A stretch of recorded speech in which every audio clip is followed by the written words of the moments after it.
તો આપણો જે ગુજરાતીનો વિભાગ છે એમાં ટોટલ 10 ટોપિક કીધેલા છે, એટલે બીજા કોઈ ટોપિક વાંચવાની જરૂર નથી મિત્રો, આટલા 10 ટોપિક જ વાંચવાના છે. એમાંથી આ જે ટોપિક છે રૂઢિપ્રયોગ અને અર્થ, પછી મિત્રો શબ્દ સમૂહ, આ જે કહેવતો, પછી આ લેખન શુદ્ધિ અને ભાષા શુદ્ધિ, જોડણી શુદ્ધિ, આ જે છે એ ઓલરેડી આપણે જીસીઆરટી બેઝ તૈયાર કરાવી દીધેલો છે, એટલે કે એપ્લિકેશનમાં મિત્રો આનું મટીરિયલ આપણે મૂકી દીધેલું છે અને સેકન્ડરીમાં તમે જોયું હશે કે આ જ મટીરિયલમાંથી બેઠે બેઠા પ્રશ્નો પૂછાયેલા છે. એટલે કે આ મિત્રો છે એ ખાલી તૈયાર કરવાનું છે, સમજવાનું છે સમાસ, અલંકાર, છંદ, વાક્યના પ્રકારો, સંધિ, જોડો છોડો, અને એ આપણે સમજવાનું છે. તો આજે આપણે આ જે ટોપિક છે સમાસ છે, છંદ છે મિત્રો, પછી આ લેખન શુદ્ધિ આવે છે, એના થોડાક ઉદાહરણ જોઈશું જેથી કરીને આપણને ખ્યાલ આવે કે જીસીઆરટી બેઝ ઉદાહરણ કઈ રીતે પૂછાઈ શકે છે. તો શરૂઆત કરીએ હવે આપણે જીસીઆરટી બેઝ ઉદાહરણની. તો પહેલો જ છે સમાસનો વિગ્રહ અને ઓળખ, એટલે કે સમાસ આપેલો છે એનો આપણે વિગ્રહ પણ કરવાનો છે અને વિગ્રહ કર્યા પછી મિત્રો ઓળખ કરવાની છે. એટલે આ ખાસ યાદ રાખજો કે વિગ્રહમાં ભૂલ ના થવી જોઈએ અને વિગ્રહ સાચો હોવો જોઈએ, સાથે સાથે એની ઓળખ પણ સાચી હોવી જોઈએ એટલા માટે. તો પહેલો જ સમાસ છે આપણો શુભાશુભ. ફટાફટ કોમેન્ટ બોક્સમાં આન્સર આપી દો તમે બધા કે આ શુભાશુભ શબ્દ છે એ કયો સમાસ છે અને એનો વિગ્રહ શું થશે. આપણને બધાને ખબર છે મિત્રો કે શુભાશુભ આપણે કહીએ છીએ, શું કહીએ છીએ? શુભ ને અશુભ આપણે કહેતા હોઈએ છીએ, પરંતુ હવે અને લાગ્યું વચ્ચે વિગ્રહમાં એટલે આપણને ખબર પડી ગઈ કે આ તો દ્વંદ્વ સમાસ છે. પરંતુ એમાં પણ બે પ્રકાર છે, એક અને બીજો કે અથવા તો અથવા વાળો. તો એમાં કયો પ્રકાર લખી શકીએ આપણે? તો એ આપણને ખબર હોવો જોઈએ, કારણ કે એકલો દ્વંદ્વ લખીશું તો આપણને માર્ક્સ મળશે નહીં. તો યાદ રાખીએ કે જ્યારે પણ અને થી વિગ્રહ થતો હોય ત્યારે મિત્રો કયો સમાસ આવે છે? તો ત્યારે આપણને બધાને ખબર છે ઇતરેતર દ્વંદ્વ. કયો સમાસ મિત્રો? ઇતરેતર દ્વંદ્વ સમાસ. દ્વંદ્વ તો ખરો પરંતુ કયો? ઇતરેતર દ્વંદ્વ. કેમ? તો અને અથવા તો આને સમુચ્ચય દ્વંદ્વ પણ કહી શકાય છે. આ વસ્તુ યાદ રાખીશું. આગળ વાત કરીએ મિત્રો તો બીજો છે પાસ ના પાસ. જો મિત્રો અહીંયાથી તમને ખ્યાલ આવશે કે આપણે કેમ આખું લખ્યું, ઇતરેતર દ્વંદ્વ કેમ લખ્યું, એકલું દ્વંદ્વ કેમ નહીં લખ્યું. તો પાસ ના પાસ, તો આનો વિગ્રહ શું થશે? યાદ રાખો મિત્રો, ફટાફટ કોમેન્ટ બોક્સમાં આન્સર આપો કે પાસ નાપાસ નો વિગ્રહ શું થશે. આપણે જાણીએ છીએ પાસ નાપાસ નો વિગ્રહ થઈએ છે પાસ કે નાપાસ. તો મિત્રો અહીંયા વિકલ્પ આપવામાં આવે છે, કાં તો પાસ કાં તો નાપાસ, એટલે કે અહીંયા વિગ્રહ કે થી થાય છે. તો જ્યારે પણ કે થી વિગ્રહ થતો હોય અથવા થી વિગ્રહ થતો હોય ત્યારે મિત્રો આપણે કયો સમાસ કહીએ છીએ? ત્યારે આપણે વૈકલ્પિક દ્વંદ્વ કહીએ છીએ. કયો સમાસ? તો વૈકલ્પિક દ્વંદ્વ. એટલે કે દ્વંદ્વ તો ખરા જ, આ બંને સમાસ મિત્રો દ્વંદ્વ સમાસ છે, પરંતુ જો અનેથી થતો હોય તો આપણે ઇતરેતર અથવા તો સમુચ્ચય દ્વંદ્વ કહીએ છીએ, જ્યારે કે અથવા તો અથવાથી થતો હોય તો આપણે વૈકલ્પિક દ્વંદ્વ કહીએ છીએ. આ ખાસ આપણને ક્લિયર હોવું જોઈએ. આ એટલા માટે મેં લીધા છે કે આ જે કન્ફ્યુઝન પોઈન્ટ છે એ આપણને દૂર કરવા પડશે આપણે. અને આ બંને મિત્રો ધોરણ 11 અને 12 ની જે બુક છે એમાં શબ્દ ભંડોળ છે તેમાં મિત્રો આ બે શબ્દો આપેલા છે અને આ બે શબ્દો પરથી સમાસ બની શકે છે, એટલે ખાસ આપણે યાદ રાખી લઈશું. આવા જ મિત્રો એક્ઝામમાં પૂછાઈ શકે છે. આગળ વાત કરીએ મિત્રો, ત્રીજો છે નિંદ્રાવશ. ફટાફટ કોમેન્ટ બોક્સમાં આન્સર આપો મિત્રો. નિંદ્રાવશ બધાને જ ખ્યાલ હશે, આમાં કઈ નવું છે જ નહીં. નિંદ્રાવશ એટલે શું? તો મિત્રો નિંદ્રાને વશ, નિંદ્રાને જે વશ છે એને આપણે નિંદ્રાવશ કહીએ છીએ. એટલે કે એનો મતલબ એવો થયો કે આનો જો વિગ્રહ કરવો હોય તો આવો થઈ શકે છે. કયો? તો નિંદ્રાને વશ અથવા તો નિંદ્રાથી વશ આપણને કહી શકાય છે. પરંતુ અહીંયા જોઈએ તો નિંદ્રાને વશ એટલે કે અહીંયા વિભક્તિ પ્રત્યે લાગે છે મિત્રો. શું લાગ્યું છે? વિભક્તિ પ્રત્યે. અને આપણને ખબર છે કે જ્યારે પણ વિભક્તિ પ્રત્યે લાગે છે ત્યારે મિત્રો કયો સમાસ બને છે? ત્યારે આપણને બધાને ખબર છે કે તત્પુરુષ સમાસ. કયો સમાસ બને છે? તત્પુરુષ સમાસ બને. એટલે આ ખાસ ખ્યાલ હોવો જોઈએ આપણને કે આપણે જે વિગ્રહ કર્યો છે એ વિગ્રહ શેના આધારે કર્યો છે, કારણ કે તો જ આપણને ખબર પડી શકશે. એટલે આપણે ખાસ યાદ રાખી લઈશું. આગળ વાત કરીએ તો આગળ છે ભોજન ગૃહ. મિત્રો બધાને જ ખ્યાલ હશે કે ભોજન ગૃહ શું થશે સમાસ અને આનો વિગ્રહ શું થશે એ પહેલા તમે ફટાફટ કોમેન્ટ બોક્સમાં આપી દો કે ભોજન ગૃહ. ફટાફટ કોમેન્ટ બોક્સમાં આપો મિત્રો, યાદ રાખી લઈશું મિત્રો. ભોજન ગૃહ એટલે શું? તો ભોજન માટેનું ઘર. તો મિત્રો ભોજન માટેનું ઘર અથવા તો ગૃહ. અહીંયા લોકો શું ભૂલ કરે છે મિત્રો, તો અહીંયા ભોજન માટેનું ઘર એને લોકો શું કહેતા હોય છે, અથવા તો તમામ વિદ્યાર્થી મિત્રો આને મધ્યમ પદલોપી સમાસ સમજે છે. કારણ કે ભોજન માટેનું ઘર એટલે ભોજન ગૃહ, પરંતુ મિત્રો અહીંયા માટેનું એટલે આપણે વિભક્તિ પ્રત્યય લગાવ્યો છે, ષષ્ઠી વિભક્તિનો પ્રત્યય છે નું, નો ની નું ના. જે ભોજન માટેનું ઘર છે એ મિત્રો મધ્યમ પદલોપી સમાસ થશે નહીં. આ સમાસ કયો થશે, તો તત્પુરુષ સમાસ. કયો સમાસ થશે મિત્રો, તત્પુરુષ સમાસ. એટલે કે આ કન્ફ્યુઝન છે એ કન્ફ્યુઝન આપણે દૂર કરવાનું છે, આપણે ખાસ યાદ રાખી લઈશું. આગળ વાત કરીએ મિત્રો તો 5 નંબરનો છે મિલ મજૂર. ફટાફટ આન્સર આપી દો મિત્રો. મિલ મજૂર, મિલ મજૂરમાં અહીંયા મિત્રો શું થશે, તો મિલ મજૂર છે એટલે કે મિલ મજૂર કોણ હોઈ શકે, તો મિલમાં જે કામ કરતો મજૂર હોય એને આપણે મિલ મજૂર કહીએ છીએ. તો અહીંયા જે મધ્યમ પદનો છે એ લોપ થયેલો છે કે મિલમાં કામ કરતો મજૂર, એટલે કે મિલમાં જે કામ કરે છે એ લોપ થયેલું છે, એને આપણે ડાયરેક્ટ મિલ મજૂર કહીએ છીએ. તો આનો વિગ્રહ શું થઈ જશે, તો મિલમાં કામ કરતો, મિલમાં કામ કરતો મજૂર, કે જેને આપણે મિલ મજૂર કહીએ છીએ. તો આ છે એ મધ્યમ પદ, આ જે કામ કરતો છે એ મધ્યમ પદ છે, એનો લોપ થયેલો છે. તો અહીંયા આપણે કહી શકીએ કે આ કયો સમાસ થશે, મધ્યમ પદ લોપી સમાસ.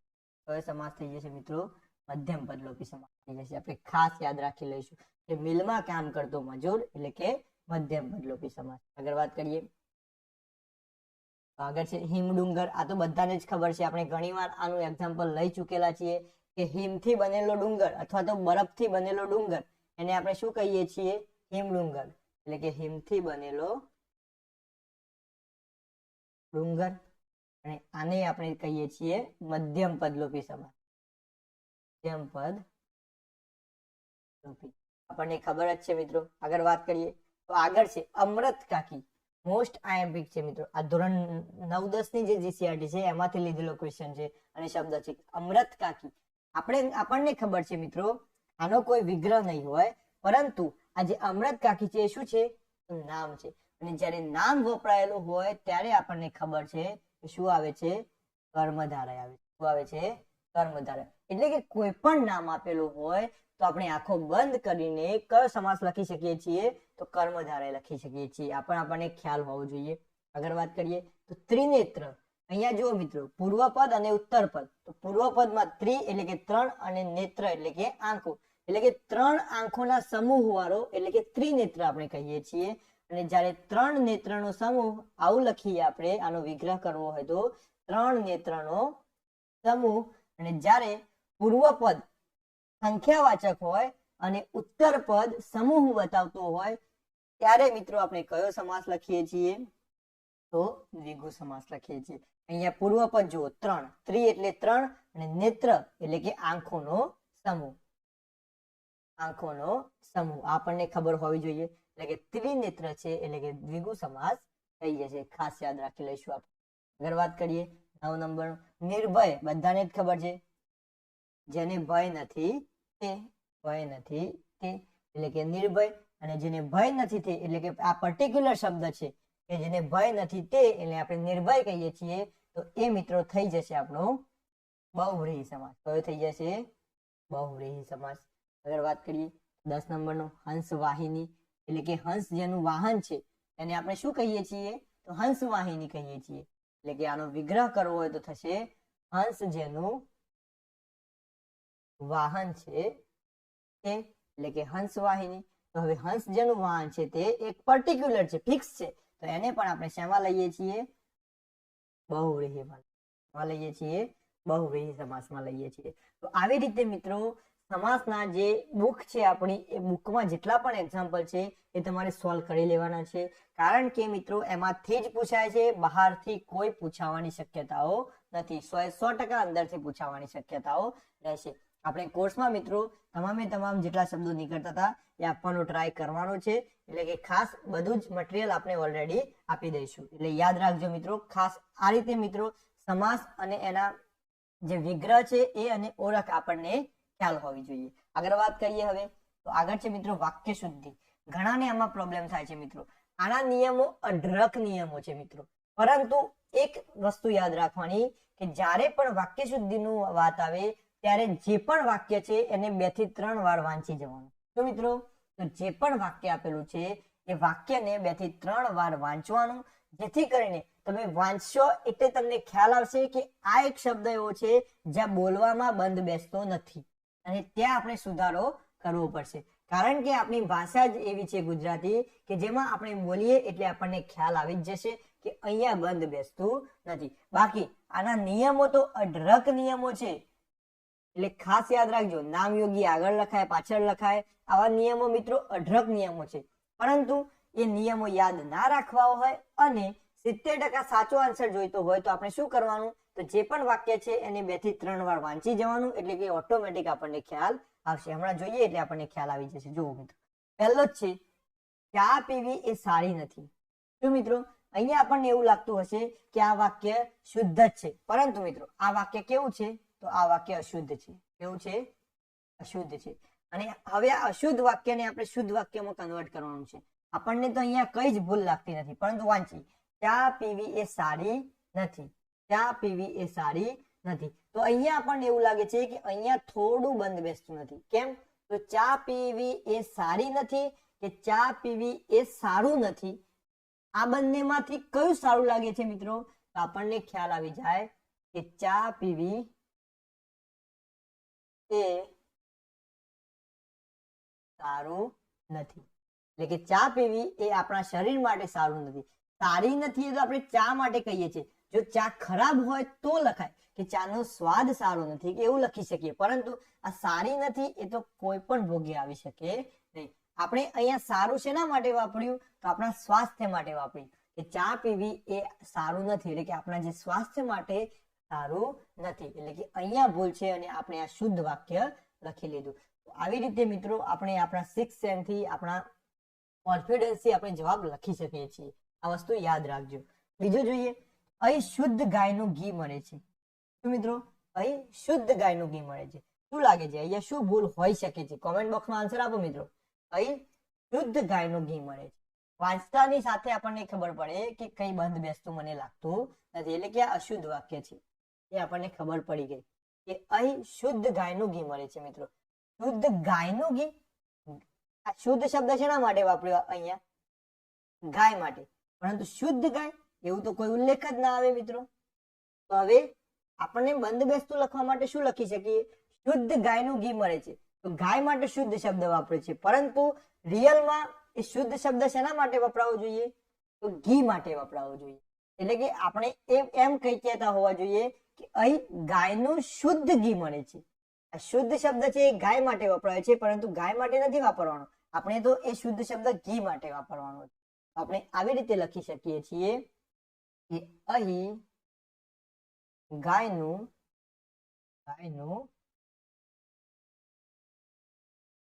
શુદ્ધ ઘી મળે છે. શુદ્ધ ઘી મળે છે. તો જે શુદ્ધ શબ્દ છે એ આપણે શેના માટે વાપર્યો? તો ઘી માટે વાપર્યો. ગાય માટે વાપરવાનો નથી, કારણ કે એ બોલવામાં બંધ બેસે નહીં, એટલા માટે. તો અહીંયા જે શુદ્ધ વાક્ય છે એ શું થઈ જશે? અહીં ગાયનું શુદ્ધ ઘી મળે છે. આ વસ્તુ યાદ રાખી લઈશું આપણે. આગળ વાત કરીએ. આગળ ક્વેશ્ચન છે ક્વેશ્ચન નંબર 3. એક અશોક નામે બાદશાહ હતો. તો મિત્રો એક અશોક નામે બાદશાહ હતો. તો અહીંયા શું લાગે છે? શું ભૂલ હોઈ શકે છે? આ અશુદ્ધ વાક્ય છે મિત્રો. કયું વાક્ય છે? અશુદ્ધ વાક્ય છે. તો અહીંયા જો એક અશોક નામે બાદશાહ હતો. કોના નામે બાદશાહ હતો? અશોક નામે. પરંતુ મિત્રો અહીંયા આપણને થોડું બંધ બેસતું લાગતું નથી. તો આપણે એ પ્રકારે બોલી શકીએ કે અશોક નામે એક બાદશાહ હતો. તો મિત્રો અશોક નામે એક બાદશાહ હતો, તો જ આપણને સારું લાગે છે. બાકી એક અશોક નામે બાદશાહ હતો એ આપણે કહી શકીએ નહીં. તો આવી રીતે મિત્રો આપણે વિચારીને પણ જવાબ લખીએ છીએ. અહીંયા જુઓ, તેની પાછળ ગાય ઊભી. અહીંયા મિત્રો કોઈ જ ભૂલ નથી, તો પણ મિત્રો આપણે શું કહી શકીએ કે આ વાક્ય અશુદ્ધ છે. કેમ? કે અહીંયા લખવામાં તો કોઈ ભૂલ નથી, પરંતુ ક્યાં ભૂલ છે? તો અહીંયા જુઓ, તેની પાછળ. આ જે લખેલું છે એ મિત્રો જોડે લખેલું છે. આ જે પાછળ છે, પાછળ, માત્ર, કેવર, આ બધા જે છે એ મિત્રો શું છે? તો નામયોગી છે. અને આ નામયોગી છે એ હંમેશા શબ્દની સાથે નહીં, શબ્દની છૂટા લખાય છે. તો મિત્રો યાદ રાખીશું, નામયોગી હંમેશા શબ્દથી છૂટા લખાય છે, સાથે લખાતા નથી. અને અહીંયા તો પાછળ છે એ તેનીની સાથે લખેલું છે, એટલે કે અહીંયા આપણે જો સુધારીને લખવું હશે તો આવી રીતે લખી શકીએ, તેની પાછળ ગાય ઊભી હતી અથવા તો ગાય ઊભી, આવી રીતે આપણે લખી શકીએ છીએ. તો ખાસ યાદ રાખીશું કે નામયોગી છે એ શબ્દથી હંમેશા છૂટા લખાય છે, જ્યારે અનુક છે એ શબ્દની સાથે લખાય છે. આ પણ ખ્યાલ હોવો જોઈએ આપણને. અહીંયા જો તેને માત્ર ગણિત ભણાવશું, એટલે કે અહીંયા પણ જો આ જે નામયોગી છે એ મિત્રો શું છે, શબ્દની સાથે લખાયેલો છે, એને આપણે અલગ લખવું પડશે. હવે એ તો તમે લખી લેશો. એ જ પ્રકારે મિત્રો ખાસ યાદ રાખીશું આપણે કે વાક્ય શુદ્ધિમાં શું યાદ રાખવાનું, નિયમ યાદ ના આવે તો એક જે વાક્ય છે એ વાક્યને 2 વાર 3 વાર 4 વાર ને 5 વાર બોલી જોવાનું, અલગ અલગ ટોનથી બોલી જોવાનું, જેથી કરીને આપણને જવાબ મળી જાય, ઓટોમેટિક જવાબ મળી જાય. જો આપણને ખબર નહીં હોય તો પણ અહીંયા આપણને જો ખબર હતી કે અહીં શુદ્ધ ગાયનું ઘી મળે છે, તો ગાય માટે શુદ્ધ શબ્દ વાપરવો એ સારો લાગે નહીં. એ શુદ્ધ શબ્દ શેના માટે વાપરવો સારો લાગે, તો ઘી માટે સારો લાગે. તો એવી જ રીતે દરેક વાક્યમાં કઈ ને કઈ હિન્ટ આપેલી હશે, એ આપણને ખ્યાલ હોવો જોઈએ. તો આપણે ખાસ યાદ રાખીશું મિત્રો. આગળ વાત કરીએ હવે, તો આગળ છે મિત્રો છંદ ઓળખાવાના છે, બધાનું ફેવરેટ ચેપ્ટર. ઘણા બધા મિત્રોના મેસેજ આવે કે સાહેબ છંદ છે એ અમારું ફેવરેટ ચેપ્ટર છે. તો ઘણાને છંદમાં કોઈ તકલીફ નથી પડતી, તો ઘણાને એવું લાગે છે કે છંદ બહુ મોટો માઇલસ્ટોન છે, છંદ તૈયાર કરવા ઈઝી નથી. તો એ જ મિત્રો ખાસ યાદ રાખીશું કે એમાં આપણે જે અગાઉના વિડીયો હતા એમાં તમને કહ્યું હતું છંદમાં સૌ પ્રથમ તેના અક્ષરો યાદ રાખી લો, બંધારણ યાદ રાખી લો, તો તમને 90% જવાબ તો મળી જશે. પહેલો જ છે ત્વમેવ માતા ચ પિતા ત્વમેવ. મિત્રો હવે અહીંયા જોઈએ, પહેલા તો અક્ષર ગણીએ આપણે. 1 2 3 4 5 6 7 8 9 10 ને 11. હવે 11 અક્ષરનો છંદ છે મિત્રો. કે 11 અક્ષરમાં મિત્રો કયા કયા છંદ આવે છે, ઇન્દ્ર વજ્રા, ઉપેન્દ્ર વજા, ઉપજાતિ, આ બધા જ મિત્રો 11 અક્ષરના છંદ છે. તો હવે શું કરીશું, અક્ષર તો 11 છે આપણને ખબર પડી ગઈ, પરંતુ મિત્રો હવે આ કયો છંદ છે એ આપણને કેવી રીતે ખબર પડશે, તો જુઓ મિત્રો અહીંયા જોઈએ આપણે, તો આ છે લઘુ, પછી ગુરુ, લઘુ, ગુરુ, ગુરુ, લઘુ, લઘુ, ગુરુ, લઘુ, ગુરુ અને હવે જોઈએ તો આ કયો ગણ બને છે એ આપણને ખ્યાલ હોવો જોઈએ. તો અહીંયા જુઓ મિત્રો ત્વમેવ, એટલે કે અહીંયા ગુરુ, લઘુ અને ગુરુ. તો અહીંયા મિત્રો આ જ ગણ છે, જ ભા ન આપણે લખી શકીએ છીએ. શું, જ ભા ન. પછી અહીંયા જુઓ તો ત ગણ બને છે, જુઓ ત ગણ બને છે. ત્યારે અહીંયા જુઓ તો આ 3 છે એ કયો ગણ બને છે, જ ગણ બને છે. અને છેલ્લો તો હંમેશા ગુરુ જ હોય, આપણને ખબર છે, એટલે કે ગા ગા.